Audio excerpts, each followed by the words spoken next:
정치평론가 이강윤의 오늘.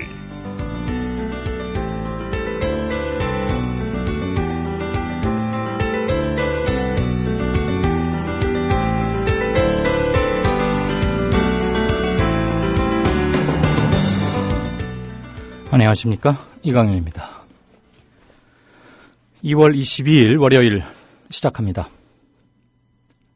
전국에서 처음으로 반값 등록금 적용을 받은 서울시립대의 첫 수혜자들이 오늘 졸업식을 갖습니다.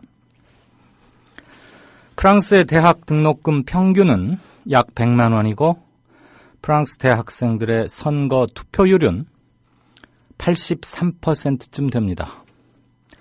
큰 선거의 결선 투표율은 늘 일요일에 열리는데 주말이지만 어디 놀러 가지 않고 여전히 80에서 84~85%의 투표율을 기록합니다. 대한민국의 대학 등록금 평균은 670만 원입니다. 그리고 우리나라 대학생들의 선거 투표율은 36%입니다. 프랑스 대학생들의 반이 채 되지 못합니다. 흔히들 정치 또는 선거가 밥 먹여주느냐 이런 말들 하죠.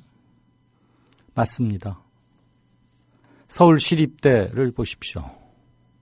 박원순 현 시장 당선되고 나서 반값 등록금 충분히 가능하다, 서울시에서 보여주겠다 그러면서 시작했고 그 대학생들 오늘 졸업합니다. 급식 문제도 매 한 가지입니다. 무상급식 논란 끝에 치러졌던 오세훈 서울시장의 시장직을 걸었던 투표, 또 경상남도로 내려갔던 홍준표 지사의 무상급식 논란, 이거 다 정치, 선거, 표, 그걸로 결정 났던 것들입니다. 물론 우리 대학생들이 아르바이트의 스펙 경쟁에 취업난 이런 것 때문에 제대로 심신을 함양할 기회가 없다는 것은 잘 압니다. 그럴수록 투표하고 내가 주인이 돼서 내가 살아갈 세상을 바꾼다, 이런 게 그 어느 때보다 필요한 게 아닌가 싶습니다. 잠시 후 시작합니다. 대한민국 투어. 우리 국민TV 남덕수 조합원님께서 운영하시는 이 대한민국 투어. 이분이 그 20년 경력의 베테랑입니다. 이분의 어떤 경험을 여러분께서는 그냥 버스에 앉아가지고 다 빼먹는 거예요. 20년 동안 쌓아둔 그 빅데이터. 그렇죠. 버스가 이제 28인승 최고급 리무진 버스도 있고 45인승 좀 더 많은 분들이 타실 수 있는 이런 버스도 있으니까 고급진 여행도 바로 남덕수 조합원님과 함께라면 가능하다. 네. 문의 전화는요 1599-2686번입니다. 1599-2686. 버스 여행하면 2686이 딱 생각이 나네요, 벌써. 네. 1599-2686번 아니면 네이버나 다음 같은 그 검색창에서 대한민국 투어 이렇게 검색하셔도 되고요. 그리고 웹사이트 대한민국 투어 한글로 쓰시면 됩니다. 대한민국 투어.kr 이렇게 검색하셔도 언제든 들어가실 수 있으니까 우리나라 국내 여행들도 많이 애용하시기 바라겠습니다. 대한민국 투어였습니다. 네, 주말들 잘 보내셨는지 모르겠습니다. 뉴스 브리핑 시작하죠. 김일아 아나운서 어서 오십시오. 안녕하십니까. 미국과 북한이 작년 말에 이미 평화협정으로 가야 되는 거 아니냐, 이런 논의를 비공식적으로 시작했다. 지금 이런 얘기가 대두돼서 동북아 향후 질서 변동까지 아우르면서 관심이 증폭되고 있죠. 네, 그렇습니다. 미국과 북한이 지난해 말 북한이 제안한 평화협정 논의와 관련해 비공식으로 메시지를 교환했던 것으로 알려졌습니다. 워싱턴 외교소식통은 어제 작년 말 북한이 평화협정 논의를 공식 제안한 이후 미국과 북한이 비공식 외교 채널을 이용해 양측의 의사를 교환한 사실이 있다고 밝혔습니다. 이 소식통은 그러나 미국은 북한의 제안에 대해 비핵화 협상이 우선이고 평화협정 논의는 그 이후에 이루어져야 한다는 입장을 분명히 했다며, 하지만 북한이 이를 거부했고 논의는 결국 없었던 일이 됐다고 말했습니다. 다시 말해 미국 정부가 선 비핵화 협상, 후 평화협정 논의라는 기존 입장을 재확인하면서 북한의 평화협정 논의 제안을 명백히 거부했다는 게 이 소식통의 설명입니다. 네, 그런데 지금 시점에서 이런 얘기가 주목을 받는 이유는 중국의 왕이 외교부장이 며칠 전에 밝혔고 뉴스 브리핑에서도 전해드렸습니다만 북한의 핵 문제를 해결하기 위해서 육자회담의 틀을 계속 유지 가동하는 한편 평화협정 논의도 북한과 미국 사이에 시작되어야 하는 게 아니냐는 의견을 공식적으로 밝힌 바 있기 때문입니다. 자, 어쨌거나 이번 미북 간의 작년 말 평화협정 얘기가 일단 오갔다. 이거는 이른바 비공식 외교 경로인 뉴욕 채널이라는 걸 통해서 메시지를 주고받았다고 하죠? 네, 그렇습니다. 미국과 북한은 직접 면담하는 형태가 아니라 미국과 북한 간 비공식 외교 경로인 뉴욕 채널을 통해 메시지를 주고받았던 것으로 알려졌습니다. 이와 관련해 미국 월스트리트 저널은 어제 온라인판에 북한이 지난달 6일 4차 핵실험을 감행하기 며칠 전에 미국과 북한이 한반도 평화협정 체결을 위한 논의에 은밀히 합의했다고 보도했습니다. 미국은 그동안 북한이 비핵화를 위한 조치를 먼저 취해야만 평화협정을 위한 논의를 진행할 것이라고 주장해왔으나 이 같은 전제 조치를 포기하고 논의에 합의했다고 WSJ는 전했습니다. 네. WSJ는 그러나 미국은 비핵화 문제를 평화협정 논의에 포함시킬 것을 요구했으나 북한은 이 요구를 거부했고 곧이어 핵실험을 감행했다고 보도했습니다. 이에 대해 존 커비 국무부 대변인은 분명히 말하면 북한이 먼저 평화협정 논의를 제안했다며 우리는 제안을 신중히 검토한 후 비핵화가 논의에 포함돼야 한다는 점을 분명히 밝혔다고 말했습니다. 네. 월스트리트 저널에서 이것을 기사로 다뤘다는 얘기는 어쨌거나 비공식 채널이긴 하지만 북한과 미국 사이에 평화협정에 대한 논의가 오갔던 것은 확인하게 해주는 대목으로 읽힙니다. 우리 정부는 평화협정은 미국과 북한 간의 문제가 아니다. 우리 한국도 당당하게 주체가 되어야 한다. 이런 입장을 보였죠? 네, 그렇습니다. 정부는 오늘 북한 비핵화와 한반도 평화협정 관련 논의와 관련해 북한 비핵화가 선행돼야 한다는 기존 입장을 재확인하면서 평화협정은 한국이 주체가 돼야 한다고 밝혔습니다. 정준희 통일부 대변인은 오늘 정례 브리핑에서 지금 비핵화, 평화협정 간의 논의가 여러 가지가 있다면서 정부는 이미 밝힌 대로 비핵화 논의가 우선이다라고 말씀을 드리고 평화협정도 미북 간의 문제가 아니다. 우리 한국이 주도적으로 주체가 돼야 한다고 말했습니다. 네. 이는 지난달 북한의 4차 핵실험 이전에 미국과 북한이 평화협정 체결 문제를 협의했다는 외신 보도 등에 대한 정부 입장입니다. 월스트리트 저널은 어제 온라인판 기사에서 익명의 미국 정부 관계자들을 인용해 미국 정부가 북한 핵실험 수일 전에 한국 전쟁을 공식적으로 종식시키기 위한 논의를 진행하기로 북한과 은밀히 합의했다고 보도했습니다. 네. 어제 텔레비전 뉴스 보신 분들은 이미 알고 계시겠지만 북한의 노동신문이 대한민국 대통령을 아주 극렬한 용어를 써가면서 공격했던 특집 한 페이지 전면을 할애해서 이런 것을 화면으로 아주 자세히 보여주는 걸 보았는데요. 우리 박근혜 대통령도 오늘 북한의 김정은 제1비서를 그냥 김정은으로만 이름만 불러서 호칭하고 비상한 각오로 북한의 도발에 대처해야 한다. 이 점을 또 한 번 강조했죠. 네, 그렇습니다. 박근혜 대통령은 오늘 지난번 국회 연설에서도 강조했듯이 지금 북한의 도발로부터 우리 안보와 국민 안전을 지키기 위해 이전과는 다른 비상의 각오로 대처하고 있다고 말했습니다. 박 대통령은 오늘 청와대에서 수석 비서관 회의를 주재하고 정부는 이미 여러 특단의 조치를 취하고 있고 국제사회와 긴밀하게 협의하고 있다. 북한이 변하지 않으면 안 되도록 국제사회와 함께 필요한 조치를 강구해 나갈 것이라면서 이같이 말했습니다.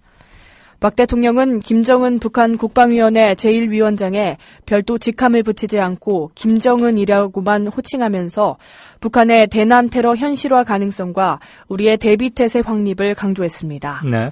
앞서 박 대통령은 지난 16일 국회 연설에서 김정은 정권, 김정은의 체제 유지라고 언급한 바 있습니다. 네. 북한 국방위원회 제1위원장이군요. 공식 호칭이 얼마 전까지는 노동당 제1비서로 알고 있었는데 제가 잠시 착각했습니다. 정정합니다. 자, 여야가 지금 선거법이다. 그리고 뭐 북한 인권법, 뭐 테러 방지법 이런 것들로 만나기는 하는데 영 교착 상태를 벗어나지 못하고 있어요. 테러 방지법이 최대 변수란 얘기죠? 네, 그렇습니다. 여야가 오늘 19대 국회 선거구 획정을 처리해 최대 쟁점으로 부상한 테러 방지법을 놓고 여전히 팽팽한 입장차를 보였습니다. 29일 선거구 획정안이 담긴 공직선거법 개정안 및 쟁점 법안을 처리하기로 했지만 이날 역시 합의는 여의치 않아 보입니다. 새누리당은 전날 오후 비공개로 진행된 여야 원내지도부 회동에서 테러 방지법과 관련해 의미 있는 진전이 있었다고 자평하는 한편 야당의 국정원 컴플렉스가 대한민국 안보를 벼랑 끝으로 몰아가고 있다며 이날 예정된 3+3 회동에 앞서 거센 압박에 나섰습니다. 원유철 원내대표는 이날 최고위원회의를 마친 후 기자들에게 전날 회동에서 야당이 국가정보원에 정보 수집 권한을 주면 권한 남용이 걱정된다고 하길래 인권 침해나 불법 행위가 없도록 서면으로 할 것이라 했다며 추가 보완 조치도 할 필요가 있겠다고 이야기됐습니다. 네, 한편 이종걸 더불어민주당 원내대표는 어떤 입장입니까? 이종걸 원내대표는 이날 국회에서 열린 비상대책위원회의에서 어젯밤 10시 반을 넘어 새누리당의 일방적인 브리핑을 통해 테러방지법이 거의 합의된 것처럼 나온 기사를 봤다며 정부 여당이 주장하는 테러 정보 수집을 위한 국정원의 상시적인 금융거래 감시 등에 대해 진전된 합의사항이 없단 걸 분명히 한다고 말했습니다. 이어 새누리당은 국제적 테러 논의에 있어 국정원이라는 대테러 중심기관이 하나 있어야만 서로 테러에 관한 정보 수집과 소통을 할 수 있다고 주장하지만 제가 국회 입법조사처나 다른 전문기관들로부터 수집한 자료들에 따르면 정반대라고 지적했습니다. 네, 협상의 여지는 대단히 어려운 게 아니냐 이런 생각이 듭니다. 자, 한편 정의와 국회의장은 여야 협상 결렬될 경우에 테러 방지법을 직권상정하는 문제를 고민하고 있다. 정 의장이 이런 말 그렇게 함부로 해왔던 바는 아니기 때문에 직권상정할 가능성이 좀 더 큰 게 아니냐 이런 관측을 낳고 있죠.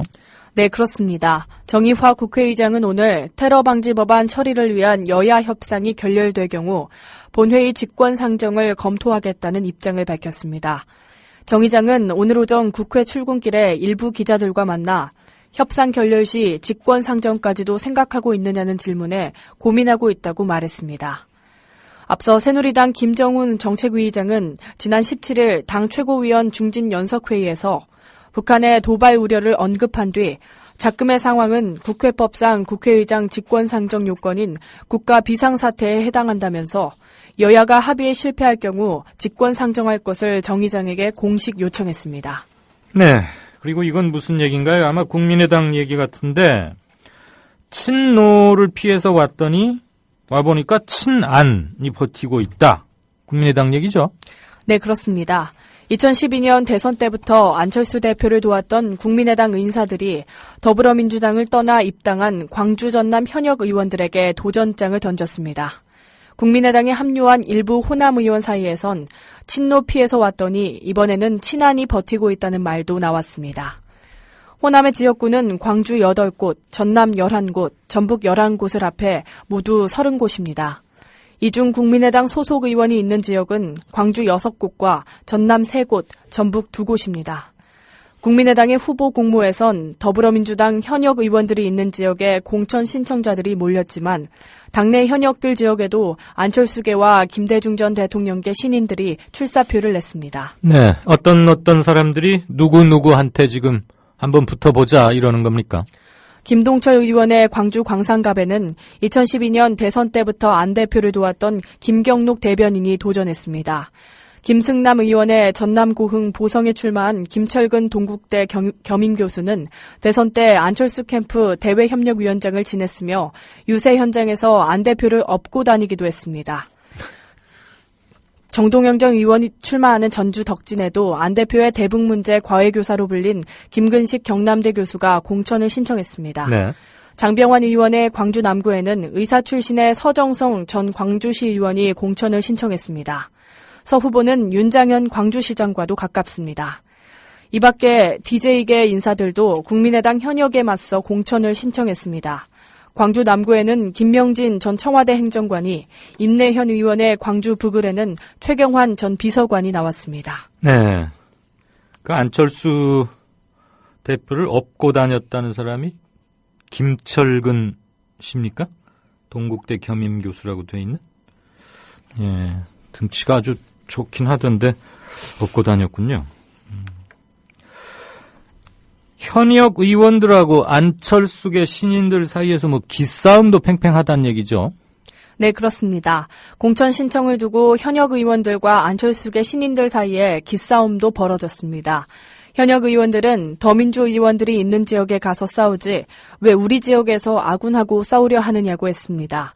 그러나 안 대표 측근들은 국민의당의 핵심 지지 기반인 호남부터 물갈이를 해야 한다며 벼르고 있습니다. 네. 문제는 국민의당이 호남에서 현역 의원들과 신인들 중 어떻게 옥석을 가려내느냐는 것입니다. 당초 국민의당 지도부는 선거인단을 모집해 이들을 대상으로 내부 경선을 하는 방식을 검토했지만 현역 의원들은 일반 시민을 상대로 하는 여론조사 100% 방식을 주장하고 있는 것으로 알려졌습니다. 현역 의원들은 신인에 비해 이름이 많이 알려져 있기 때문에 여론조사에서 대체로 유리합니다. 네. 신인 예비 후보들은 조직 동원이 가능하고 인지도가 있는 현역 의원들에게 유리한 여론조사 경선을 한다는 게 말이 되느냐는 입장입니다. 네. 자, 더불어민주당은 선거구 획정법 이게 급한데 이른바 쟁점법안하고 연계 처리 이것도 받아들이지 못하겠다. 즉 기존 입장을 고수하면서 새누리당한테 자세 변화를 촉구하는 거죠. 네, 그렇습니다. 더불어민주당은 오늘 선거구 획정과 관련해 쟁점 법안 처리와 연계할 수 없다고 거듭 확인했습니다. 김종인 비상대책위원회 대표는 오늘 국회에서 열린 비대위 회의에서 선거법이 오랫동안 지연되는 상황은 선거법에다가 다른 법안 연계시켜서 이 법이 안 되면 선거법 안 되는 걸로 여당에서 물고 늘어져 선거법 처리가 늦어진다며 당리 당략에 사로잡혀 우리가 원하는 법 통과시켜주지 않으면 선거법 안 된다는 이런 전개는 회의를 갖습니다. 여당이 하루빨리 선거법 허심탄회하게 노력해주길 바란다고 밝혔습니다. 네. 이종걸 원내대표도 선거구 획정 합의는 결코 법안 처리 합의와 연계할 수 없다는 점 분명히 한다며 선거법 일정에 따라 필요한 대로 처리해야 한다는 것 분명히 말씀드린다고 강조했습니다. 네, 여야 원내 지도부가 어제 만났는데 소득 없이 그냥 끝났고 오늘도 조금 전인 약 50분쯤 전인 2시 30분부터 다시 만나기 시작했는데 어떤 결과를 가져올지는 대단히 불투명합니다. 이강래 오늘이 앞으로 끝나려면 40분쯤 남았는데 뭐 그때까지 무슨 결과가 들려오리라는 생각은 하지 않습니다만 혹시라도 진전사항이 있으면 물론 바로 전해드리겠습니다. 자, 문재인 대표가 여야 합쳐서 차기 대선 주자 지지율 조사해봤는데 6주 연속 1위다. 뭐 이런 결과죠? 네, 그렇습니다. 문재인 더불어민주당 전 대표가 여야 차기 대선 주자 지지율에서 6주 연속 1위를 고수했다는 여론조사 결과가 나왔습니다. 여론조사 전문업체 리얼미터가 오늘 발표한 2월 셋째 주 주간 정례조사 결과에 따르면 문 전 대표 지지율은 지난주 대비 1.9%포인트 상승한 22.2%로 3주 연속 20%대를 기록했습니다. 이는 김무성 새누리당 대표 지지율보다 3.7%포인트, 안철수 국민의당 공동대표보다 10.6%포인트 앞선 수치입니다. 네. 문 전 대표는 이로써 여야 차기 대선 주자 가운데 6주 연속 지지율 1위를 달리게 됐습니다. 지역별로 문 전 대표는 서울, 경기 인천, 대전 충청 세종, 광주 전라에서 1위에 오른 것으로 조사됐습니다. 네. 조금 자세한 숫자는 제가 좀 일러드리죠. 문재인 전 대표에 대한 지지율은 서울에서 23.7%, 경기 인천 25.8%, 대전 충청 세종 15.7%. 이곳은 지난번 3년 전 대통령 선거 때 박근혜 후보가 문재인 대표를 여유 있게 이겼던 지역이기도 합니다. 그다음에 광주 전라 24.2%로 이곳에서 모두 1위에 올랐습니다. 자, 서울시 의회가 왜 이명박, 오세훈 두 사람 출두하라 이겁니까? 두 사람 다, 한 사람은 대통령 했고, 두 사람 다 서울시장을 지낸 공통점이 있는데 이 둘이 뭘 잘못했다고 지금 서울시 의회는 으름장을 놓고 있대요? 서울시의회 기획재정위원회 국제금융센터 특위가 지난 18일 회의를 열고 이명박 전 시장과 오세훈 전 시장을 여의도 IFC 계약 당시 특혜를 줬다는 의혹이 있다며 증인으로 채택했습니다. 이날 회의에는 총 8명의 시의원이 참여했으며 표결 결과 찬성 5명, 반대 2명, 기권 1명으로 나타났습니다. 이에 따라 기획재정위원회에서 이명박, 오세훈 두 전 시장에게 증인 출석 요구서를 발송할 것으로 알려져 두 전 시장들의 출석 여부에 관심이 집중되고 있습니다. 네. IFC 특위의 최근 소유주인 미국 AIG사가 최근 여의도 IFC몰과 콘레드 호텔의 매각 방침을 결정하자 2006년 계약 조건에 특혜를 부여했다고 주장하고 있습니다. AIG는 서울시와의 계약에 따라 지난 1월 1일부터 IFC의 5개 동을 매각할 수 있는 상황입니다. 네, 이 두 사람들 자전거 타고 다니고 바쁘고 한 사람은 한 사람은 또 황제 테니스인가 그거 꾸준히 치고 그런다면서요. 또 한 사람은 이번에 출마한다 그러고 출석할지 어쩔지 한번 두고 보시죠. 자, 경상남도의 무상급식 중단이 사실상 중단됐습니다. 그러니까 이제 그 많은 논란 끝에 무상급식을 안 하겠다던 고집을 취소했단 얘기죠? 네, 그렇습니다. 경남도 교육청이 올해 학교급식비 453억 원을 지원하겠다는 도와 18개 시군의 최종안을 수용하겠다고 오늘 밝혔습니다. 박종훈 경남도 교육감은 오늘 오전 도교육청에서 기자회견을 열고 도와 시군 급식비 지원안을 받아들이겠다고 발표했습니다. 이에 따라 무상급식비 감사 시행 등을 둘러싼 경남도와 교육청 간 갈등으로 빚어진 경남 지역 무상급식 중단 사태는 사실상 타결됐습니다. 네. 소설가 공지영 씨가 명예훼손 혐의로 검찰에 송치됐다고요? 네, 그렇습니다. 경찰이 소설가 공지영 씨를 명예훼손 혐의로 검찰에 송치했습니다. 공 씨는 지난해 7월 전직 신부가 성금을 횡령했다는 의혹을 제기했다가 해당 신부에게 고소를 당했습니다.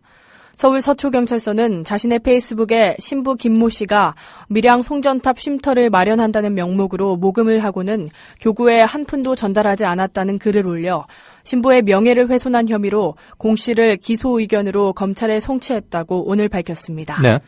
경찰에 따르면 공 씨는 지난해 7월 자신의 페이스북에 마산교구 소속 김모 신부가 송전탑 쉼터 마련 명목으로 모금을 한 후 교구에 한 푼도 전달하지 않았고 장애인 자립지원 성금도 개인 용도로 썼다는 내용의 글을 올렸습니다. 이에 김 신부는 사실이 아닌 의혹 때문에 명예가 훼손됐다며 공 씨를 고소했습니다. 공 씨는 경찰 조사에서 사실에 근거해 의혹을 제기한 것이라며 혐의를 부인했습니다. 네. 하지만 경찰은 공 씨를 기소 의견으로 검찰에 송치했습니다. 김 씨가 모금한 돈 중 일부가 밀양 송전탑 관련 단체와 장애인 단체에 전달된 것으로 확인됐기 때문입니다.